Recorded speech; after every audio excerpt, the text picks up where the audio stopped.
अस्सलामु अलैकुम वरहमतुल्लाह। मुहतरम मेरे प्यारे साथियों, शेर का शिकार धोखे से जालिमों ने किया है। बहुत ही खूबसूरत खिताब है अर्जीस अंसारी साहब, जरूर सुनिए और हमारे इस चैनल को सब्सक्राइब कीजिए ताकि नए नए बयानात आपको सुनने को मिले। मेरे भाइयों,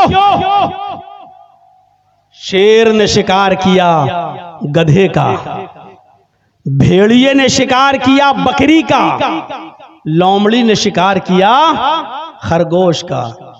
तीन जानवरों ने तीन जानवर को मारा। याद रखना, शेर ने किसको मारा? गधे को। भेड़िए ने किसको मारा? बकरी को। लोमड़ी ने किसको मारा? खरगोश को। अब शेर ने कहा भेड़िए से, भेड़िए बताओ कौन सा जानवर कौन खाएगा, तुम इंसाफ करो। शेर ने कहा, जज किसको बना दिया? भेड़िए को। तुम बताओ कौन सा जानवर कौन खाएगा। भेड़िया शेर के जुल्म को समझ नहीं पाया। ये नहीं जानता था कि शेर इतना जालिम है, वो समझ नहीं पाया। उसने कहा बहुत आसान है। कहा क्या आसान है? कहा गधा आपने मारा, बड़ा भी है, गधा आप खा लीजिए। बकरी मैंने मारी, मेरे हिसाब की ठीक है, बकरी मैं खा लेता हूं। और लोमड़ी ने खरगोश मारा, ये लोमड़ी खरगोश खा लेती है। तीनों ने तीन जानवर मारे, अपना अपना जानवर सब खा लें, आप गधा खा लो, मैं बकरी और लोमड़ी खरगोश। शेर ने कहा इधर थप्पड़ मारा, इतना बेकार फैसला, और पकड़ा और उसको उठा के फाड़ दिया, कत्ल कर दिया, नोच डाला उसको। अब ये भी मर गया। कमीना, फैसला करना आता नहीं, फैसला करने चले गए। लोमड़ी से कहा ए कमीना, ये फैसला ही करना नहीं जानता, पता नहीं कहां से सीख के आया था। तुम बताओ कौन सा जानवर कौन खाएगा, तुम फैसला करो। लोमड़ी ने तो भेड़िए का हाल देख लिया। लोमड़ी कहती वाकई बड़ा पागल था, कमीने को फैसला करना ही नहीं आता था। अच्छा तो तुम्हारा फैसला क्या है? अरे मेरा फैसला क्या है हुजूर, आप जंगल के राजा हैं, सुबह उठिए गधा खाइए, दोपहर में आप बकरी खा लीजिए, शाम को मुंह का जायका बदलने के लिए खरगोश खा लीजिए, और अब तो भेड़िया भी हाजिर है साहब, सोते वक्त भेड़िया भी खा लीजिए। ये चारों जानवर आप नहीं खाएंगे तो कौन खाएगा? आप जंगल के राजा हैं, ये चारों जानवर आपके हैं। दिन में सुबह उठिए तो गधा खा लीजिए, दोपहर में बकरी खा लीजिए, शाम को खरगोश खा लीजिए, और रात में भेड़िया खा लीजिए। ये चारों जानवर आपके हैं। शेर ने मुस्कुराते हुए कहा इधर आओ, शाबाश, ये है फैसला। इतना अच्छा फैसला तुमने किससे सीखा? लोमड़ी ने कहा हुजूर भेड़िए से सीखा है।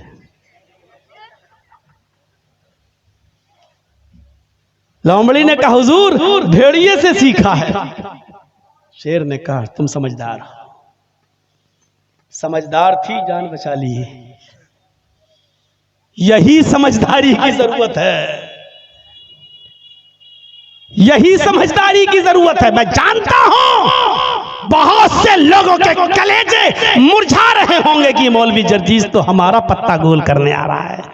मैं किसी का चमचागिरी करने नहीं आया, न किसी को मैं करने आया हूं, न किसी का वो आपका मामला आप जानो। मेरे प्यारे साथियों, ये बैठे, ये हमारे साथ आया अमीन, ये पूछिए पूर्णिया का है, बड़े शौक से गए थे साहब, क्या क्या सोचकर कहां, जब इनकी दुकानों पर बुलडोजर चले तब इनको छठी का दूध याद आ गया।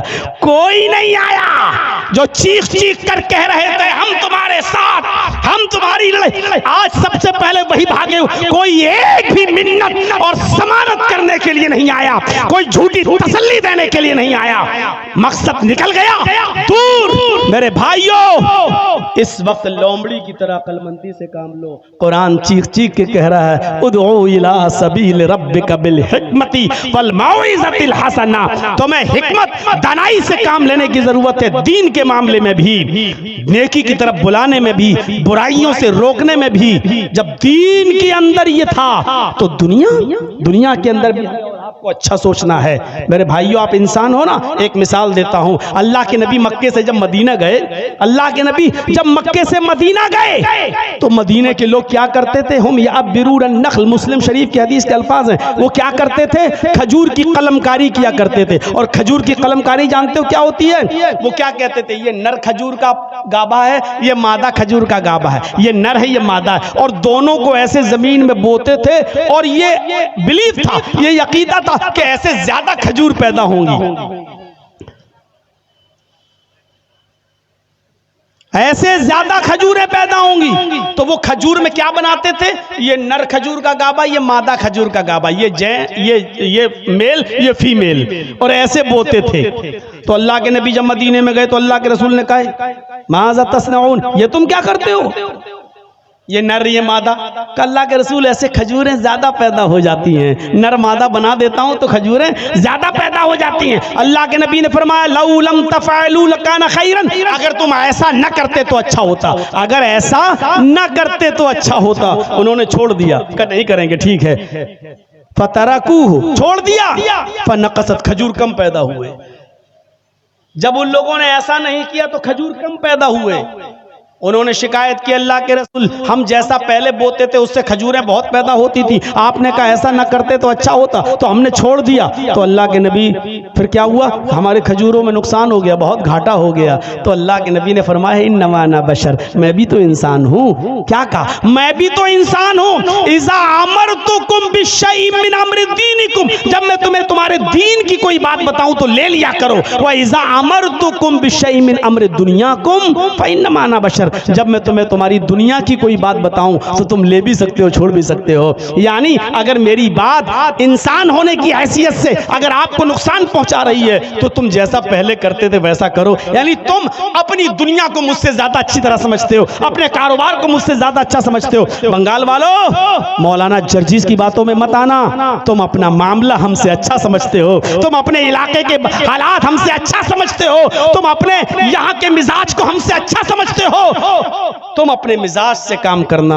मौलवी जर्जीस की बातों में क्यों आए हो? मौलवी जर्जीस अब तो यूपी नहीं संभाल पा रहा, तुम्हारा क्या सवालेगा? तुम अपने इलाके को देखो। मेरे भाइयों, ये हिकमत और दानिशमंदी की जरूरत है आज हमें और आपको सबको। और सुनिए, क्या बात बताने की जब आई तो बता देता हूं मेरे भाइयों। अल्लाह के नबी के पास एक नौजवान आया, और सुनो नौजवानों, सुनो। एक नौजवान आया और कहता, अल्लाह के रसूल, मस्जिद में। अरे अल्लाह के रसूल, क्या? मुझे जिना की इजाजत दीजिए। पूछो उलमा से, भाई हकीकी की रिवायत है, इजाजत किसकी मांग रहा है? जिना करने की। दुनिया में सबसे बुरा काम शिर्क के बाद क्या है? जिना। किसी की माँ, बहन, बेटी के साथ गलत ताल्लुकात, नाजायज ताल्लुकात कायम करना।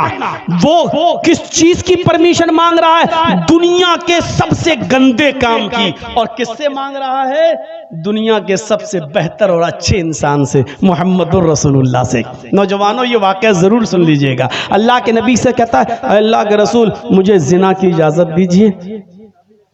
जिना के लिए मेरे पास इंतजाम है, यानी मेरी कोई दोस्त है, मेरी गर्लफ्रेंड है, मुझे बस परमिशन दीजिए। अब सहाबा किराम उसको ऐसे कोहनी मार के कह रहे हैं, चुप चुप चुप, क्या क्या बोल रहा तू? अल्लाह के नबी ने कहा, नहीं साथियों, इधर आओ। मस्जिद में जिना की इजाजत, दुनिया की सबसे मुबारक हस्ती के सामने दुनिया के सबसे गंदे काम की। अभी कोई मौलाना जर्जी से कहे कि जर्जी साहब, हमारे यहाँ अड्डे हैं, बने हुए हैं 500,000 रुपए में, क्या इजाजत है? तो हम क्या कहेंगे? भग कभी ने, आज के बाद बात मत करना, इतने गंदे काम की इजाजत ना, भग, तेरे घर में माँ बहन नहीं है। ये समझाने का अंदाज है आज हम लोग। अल्लाह के नबी के सामने वो कह रहा, साहबा भी कह रहे हैं, क्या मांग, चुप। अल्लाह के नबी कहते, नहीं, इधर आओ, उदनु मिन्नी, मेरे करीब हो जाओ। बुलाया, क्या कह रहे हो? खुल के कहो, क्या कहते हो? अल्लाह के रसूल, मैं जिना करना चाहता हूं, एक लड़की से दोस्ती है मेरी, आपकी परमिशन की जरूरत है। आपने कहा ठीक है, मैं दे दूंगा परमिशन, लेकिन सुनो, जो काम तुम उस लड़की के साथ करना चाहते हो, अगर मैं तुमसे ये कहूँ ये काम तुम अपनी माँ के साथ करो तो करोगे? क्या अंदाज था समझाने का। जो काम तुम उस लड़की के साथ करना चाहते हो, अगर मैं तुमसे ये कहूँ कि ये काम तुम अपनी माँ के साथ करो, इसलिए कि जो चीज उसके पास है वही तुम्हारे माँ के पास भी है। सोचोगे आप? उसने कहा फिदा का भी वो उम्मी या रसूल अल्लाह, आए अल्लाह के नबी मेरे माँ बाप आप पर कुर्बान, मैं ऐसा नहीं कर सकता। कौन शरीफ इंसान है जो अपनी माँ के साथ जिना करेगा? आपने कहा अच्छा ठीक है, अपनी बहन के साथ ये काम करोगे? उसने कहा अल्लाह के नबी सल्लल्लाहु अलैहि वसल्लम मेरे माँ बाप आप पर कुर्बान, कोई भी शरीफ इंसान अपनी बहन के साथ भी ये काम नहीं करेगा। आपने कहा अपनी बेटी के साथ ये काम करोगे? उसने कहा अल्लाह के नबी कोई भी शरीफ इंसान अपनी बेटी के साथ भी ये काम नहीं कर सकता। आपने कहा अच्छा ऐसा करो अपनी खाला के साथ ये काम कर लो। उसने कहा कोई शरीफ इंसान अपनी खाला के साथ भी ऐसा नहीं कर सकता। आपने फरमाया अपनी फूफी के साथ ये काम कर लो। कहता मेरे माँ बाप आप पर कुर्बान, आए अल्लाह के नबी कोई भी शरीफ इंसान अपनी फूफी के साथ भी ये काम नहीं कर सकता। आपने कहा जिस लड़की के साथ तुम जिना की परमिशन मांग रहे हो वो भी किसी की माँ होगी, वो भी किसी की बहन होगी, वो भी किसी की बेटी होगी, वो भी किसी की फूफी होगी, वो भी किसी की खाला होगी। जब तुम अपनी बहन और बेटी के साथ अपनी माँ के साथ ये काम करना गवारा नहीं कर रहे हो और ये भी नहीं चाहते हो कि कोई दूसरा तुम्हारी माँ बहन बेटी के साथ ये काम करे, तो फिर दूसरा ये कैसे चाहेगा जिसकी वो बहन होगी बेटी होगी भी, वो कैसे पसंद करेगा कि मेरी बहन के साथ मेरी बेटी के साथ मेरी फूफी के साथ ये गलत काम हो? कैसे बर्दाश्त करेगा? बोलो तुम करोगे? कहा नहीं। तो फिर वो कैसे करेगा अगर उसको पता चलेगा तो? कहने लगा अल्लाह के नबी आपने जैसे समझाया मुझे अच्छी तरीके से इल्म हो गया, मेरे सर पे हाथ फेरिए और मेरे लिए दुआ करिए। अल्लाह के नबी ने उसके सर पे हाथ फेरते हुए फरमाया आय अल्लाह इस नौजवान की नजरों की हिफाजत फरमा। उस नौजवान का बयान है कि उस दिन की तारीख से फिर मेरी नजर किसी लड़की तो छोड़ो किसी हराम चीज की तरफ फिर मेरी नजर नहीं उठी। इस अंदाज से समझाते थे, डायरेक्ट ये नहीं कहते थे भाग जिना की इजाजत लेने आया, नहीं। आपने कहा इधर आओ, समझाया तो ऐसे समझाया कि ये काम क्या तुम अपनी माँ के साथ करोगे, अपनी बहन के साथ करोगे, अपनी बेटी के साथ करने को तैयार हो, अपनी फूफी और चची के साथ करने को तैयार हो। उसने हर बात पे कहा नहीं। आज भी किसी से पूछा जाए तो वो यही कहेगा कि नहीं। मेरे इटावा में एक रिक्शे वाला था, बहुत पुरानी बात है, मेरे इटावा में एक रिक्शे वाला था, एक अमीर आदमी उस आदमी के रिक्शे पर बैठता है और इत्तेफाक देखिए उससे कोई झगड़ा हो जाता है किसी बात का। वो अमीर आदमी बड़ा सोर्स वाला था, उसने मारा पीटा और झगड़े का इल्जाम उस लड़के के ऊपर, उस रिक्शे वाले उस गरीब आदमी के ऊपर लगा दिया और उसको जेल भिजवा दिया और ऐसा घिनौना इल्जाम लगवाया जिस पर उसको 4 साल की सजा होती है। उसके बाप नहीं थे, उस लड़के की माँ नहीं थी, सिर्फ एक बहन थी। वो बहन भी 17-18 साल की हो चुकी थी। उसको सिर्फ जेल में फिक्र थी तो अपनी बहन की फिक्र थी कि मेरी बहन पूरी जिम्मेदारी मेरे ऊपर, मैं अपनी बहन के हाथ पीले करने वाला था। उसकी शादी रिक्शा चला चला कर कमा कर अपनी बहन की शादी करने की तैयारी कर रहा था, लेकिन मुझे को जेल में डाल दिया गया। 4 साल तक उसने अपनी बहन का चेहरा नहीं देखा और 4 साल के बाद जब अपनी सजा पूरी करने के बाद जब अपने घर लौटा तो क्या देखता है कि मेरे गांव का एक बुजुर्ग आदमी, मेरे गांव का एक मोतबर आदमी मेरी बहन को अपने घर में अपनी बेटी की तरह रखे हुए हैं। उसने उसकी परवरिश की, खिलाया पिलाया और आराम से रखा। उसके बाद वो लड़की, वो बहन जब अपने भाई के सीने से चिपकती है, रोती है, आंखों में आंसू आते हैं, तो इस लड़की ने रोते हुए कहा कि भाई अगर ये अब्बू ना होते, ये बुजुर्ग ना होते तो आपकी बहन मुंह दिखाने के लायक न रहती। मैंने सोच लिया था कि अपने भाई को जेल से छुड़ाने के लिए मुझे कुछ भी करना पड़े, मुझे अपना जिस्म ही क्यों ना बेचना पड़े, लेकिन मैं आपको जेल से छुड़ाऊंगी। लेकिन इस बुजुर्ग ने मेरी बड़ी इज्जत की है, अपनी बेटी की तरह रखा है, इसलिए मेरा हौसला बढ़ता गया। आए मेरे भाई, अगर ये बुजुर्ग ना होता तो आज मैं आपकी बहन आपको मुंह दिखाने के लायक ना होती। जैसी उसने ये कहा, इस रिक्शे वाले भाई ने अपनी बहन का मुंह पकड़ लिया और कहा खामोश, चुप चुप चुप, खामोश। दुनिया में ऐसा कोई मर्द पैदा ही नहीं हुआ है जो मेरी बहन पर गलत नजर डाल सके। उसने मुस्कुराते हुए कहा, भाई अपनी बहन पर इतना गर्व कैसे? उसने कहा, बहन पर गर्व नहीं, मुझे अपने आप पर गर्व है। मेरी बहन, तेरा भाई रिक्शा चला चला कर तेरे जहेज का इंतजाम करता है, तेरा पेट पालता था। एक ही सपना था कि मैं अपनी बहन का घर बसा सकूं।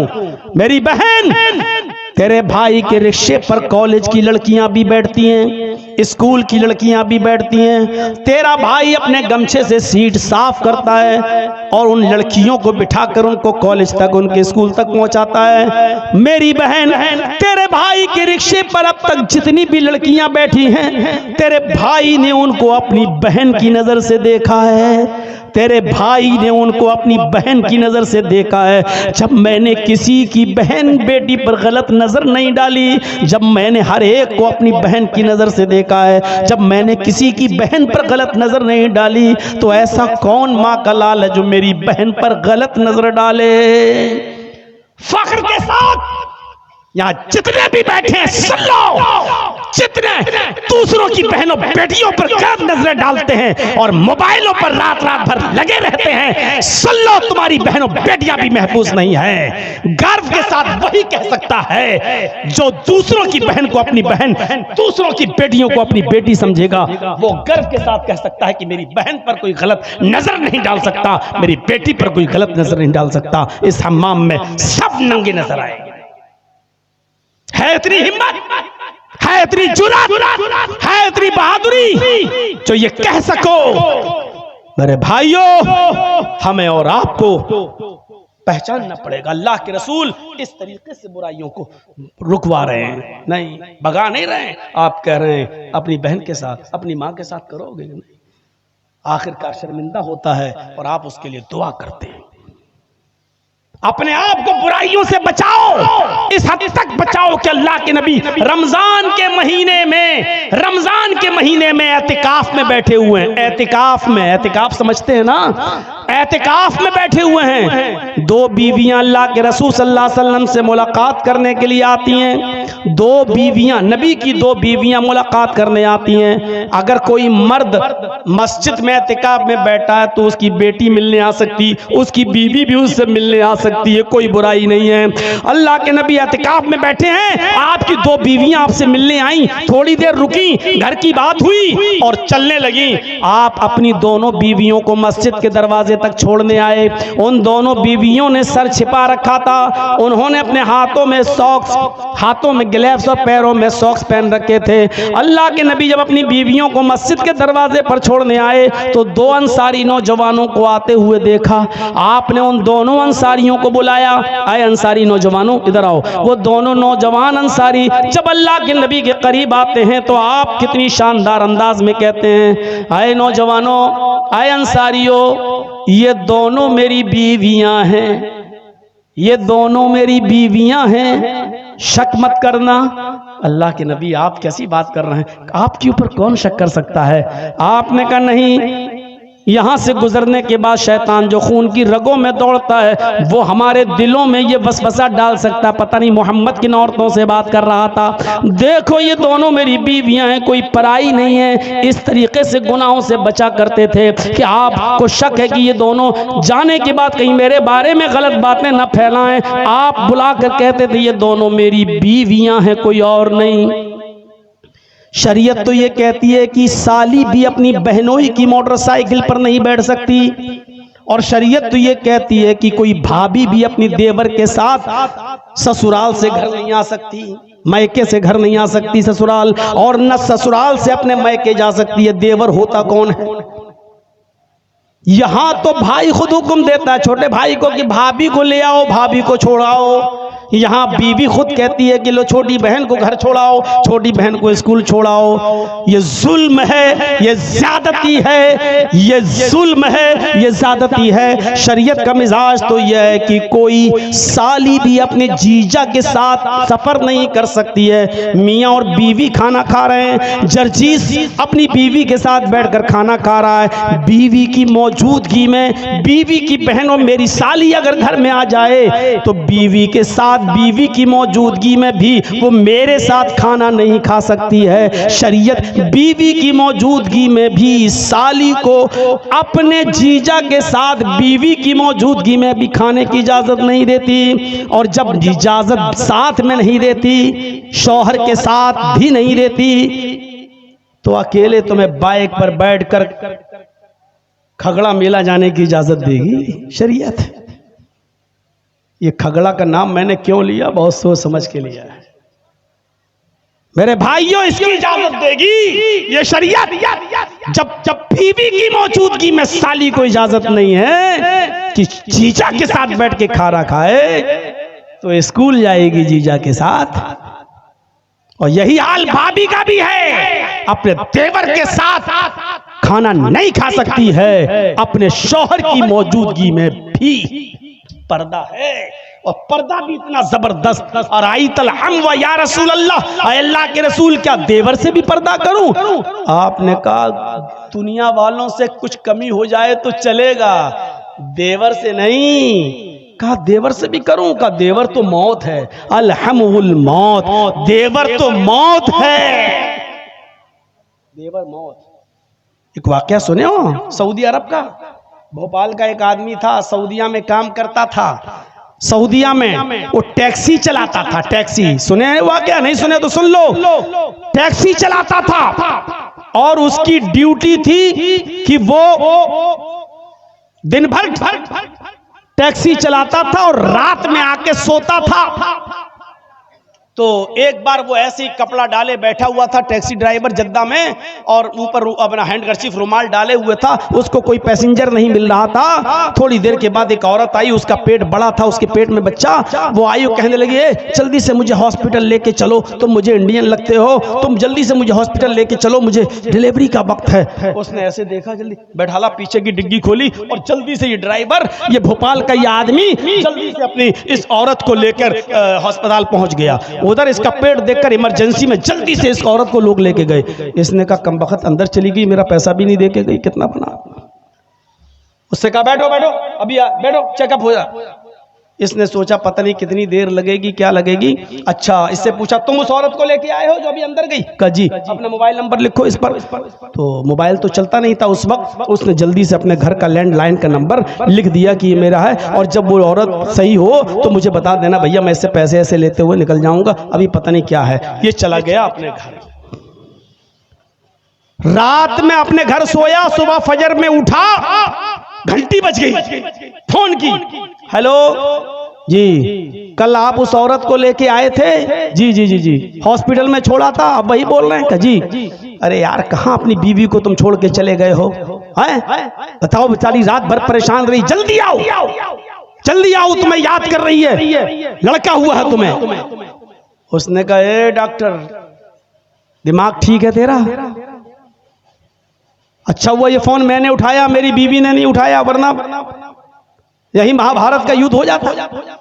कहा आ रहे हो या नहीं आ रहे हो? इंडियन लोग बड़े कमीने होते हैं, पहले ये सब कर लेते हैं, बाद में कहते हैं कि बीवी नहीं है मेरी, जल्दी आओ, नहीं तो अभी पुलिस भेजता हूं तुम्हारे घर। नहीं नहीं नहीं, मैं आ रहा हूं। सीधे गया ड्राइवर टैक्सी चलाते हुए और सीधे उसी रूम में पहुंचा जहां ये लड़की औरत थी, और डांटते हुए कहता, कमबख्त चुड़ैल नागिन डाइन, मैं ही मिला था हैं इस बच्चे का बाप कहलाने के लिए, तुझे शर्म नहीं आई? मैंने तेरे साथ हमदर्दी की और यहां तक लेके आया, बजाय मेरे पैसे देने के इस बच्चे का बाप मुझे बता रही है। अब रो के कहती, अरे आपको क्या हो गया है? थोड़ी सी लड़ाई में आप इतनी बड़ी सजा दे रहे हैं। अरे हर मियां बीवी में लड़ाई हो जाती है, थोड़ी सी सजा का आप इतना बड़ा मुझे अरे वो तो गले पड़ गई इसके। इसने कहा, डॉक्टर साहब ये मेरी बीवी नहीं है। बहुत हुज्जत, ये दानाई होनी चाहिए, अक्लमंदी होनी चाहिए। अब समझ रहे हैं आप? यानी किसी को दीन की दावत भी जब देंगे तो उसमें भी बहुत ही अक्लमंदी के साथ, फितना ना हो, फसाद ना हो, लड़ाई ना हो, झगड़ा ना हो, गाली गलूज ना हो, और वो बातें फायदेमंद हो तो बयान किया जाए। और कोई शख्स आपकी बातें लाख उसके सामने आप रखें लेकिन वो मानने वाला नहीं, तो आप उसके सामने बात करके क्या करेंगे? अल्लाह रब्बुल आलमीन ने ऐसे लोगों के बारे में कहा, इन्नल्लज़ीना कफरू सवाउन अलैहिम अअंज़रतहुम अम लम तुनज़िरहुम ला युमिनून। ऐ मोहम्मद सल्लल्लाहु अलैहि वसल्लम, आप इन्हें समझाएं या ना समझाएं, आप जिनको समझा रहे हैं आप उनको समझाएं या ना समझाएं, इन काफिरों को। सवाउन अलैहिम, बराबर है, यानी आप उनको लाख भाषण दो, लाख लंबी लंबी तकरीरें उनके सामने रखो, पूरा पूरा दिन उनको समझाओ, आपका समझाना और न समझाना, आपका डराना और न डराना बराबर है। ला युमिनून, वो ईमान नहीं लाएंगे। क्यों नहीं लाएंगे? खतमल्लाहु अला कुलूबिहिम, अल्लाह ने उनके दिलों पर मोहर लगा दी है। जब किसी के दिल पर मोहर लग जाए तो वो कोई बात नहीं सुन सकता। आप लाख सुनाइए, वो कहेगा ठीक है, बस बाबा आपने कह दिया, अब आप जाइए। पंचायत कर लीजिए, उसको बिठाल दीजिए, 4 आदमी उसको समझाएंगे, ऐसा नहीं करो, ठीक है, वो कहेगा पंचायत में पंचों का फैसला सर आंखों पर, लेकिन मेरा परनाला यहीं लगेगा। जब दीन की दावत में हिकमत है, जब दीन की दावत में बहुत होशियारी से बात करने की जरूरत है, तो फिर दुनियावी मामले में हमें और आपको कितना होशियार रहने की जरूरत है। ये वक्त का तकाजा है, समझने की कोशिश करिए। इस्लाम की बुनियाद कितनी चीजों पर है? 5। किसी को भी खड़ा करके पूछ लो, जो थोड़ा बहुत जानकार होगा वो बताएगा। इस्लाम की बुनियाद कितनी चीजों पर है? 5। बुनियल इस्लाम वाला खमसिन शहादती अल्ला इलाहा इल्लल्लाह व अन्ना मुहम्मदर रसूलुल्लाह व इकामिस सला व ईताइज ज़का वल हज्ज व सौम रमजान। ये 5 चीजें इस्लाम की बुनियाद। कलमा तैयबा की गवाही देना, शहादत देना अल्लाह के अलावा कोई माबूद नहीं और मोहम्मद सल्लल्लाहु अलैहि वसल्लम अल्लाह के रसूल हैं, एक चीज। इकामिस सलाह, दूसरी चीज नमाज कायम करना, तीसरी चीज व ईताइज ज़कात, ज़कात देना, चौथी चीज सौम रमजान, रमजान के रोजे रखना, और 5वीं चीज वल हज, और हज करना। इन 5 चीजों पर इस्लाम की बुनियाद टिकी हुई है, पूरा इस्लाम इसी के ऊपर खड़ा है। अब देखिए, सबको मालूम है कि इस्लाम की बुनियाद 5 चीजों पर है। हजरत मुआज इब्ने जबल को जब अल्लाह के नबी सल्लल्लाहु अलैहि वसल्लम ने यमन का गवर्नर बनाकर भेजा, जब यमन का गवर्नर बनाकर भेजा, क्या है मुआज, अब तुम यमन जाओ और यमन के तुम गवर्नर बनाए जा रहे हो, वहां के लोगों में तुम इस्लाम की दावत पेश करना। यमन अब हमारे कब्जे में आ गया है। यमन का गवर्नर बनाकर जब भेजा, ये आदमी नहीं मानेगा अपनी हरकत से, ये मान ही नहीं सकता है, ये बिल्कुल कुत्ते की दुम है, टेढ़ी रहेगी, वो कभी सीधी हो ही नहीं सकती। इसको हटाओ, बंद करो, इस चैनल को बिल्कुल बंद करो, इसको हटवा दो बिल्कुल। सब सुकून के साथ है, ये इसका नया है ना, इसका बंद करवाओ। नहीं बंद करेगा, वो बार बार कर रहा है, उसको बंद करो बिल्कुल, हटवा दो उसके दोनों 4 मोबाइल बंद करिए। आप वीडियो बनाने के लायक नहीं हो आप। নিচু করেন ভাই, নিচু করেন, না হলে বন্ধ করেন। लगता है एक ही दिन में तुम 2 लाख रुपए कमाने के चक्कर में आए हो क्या?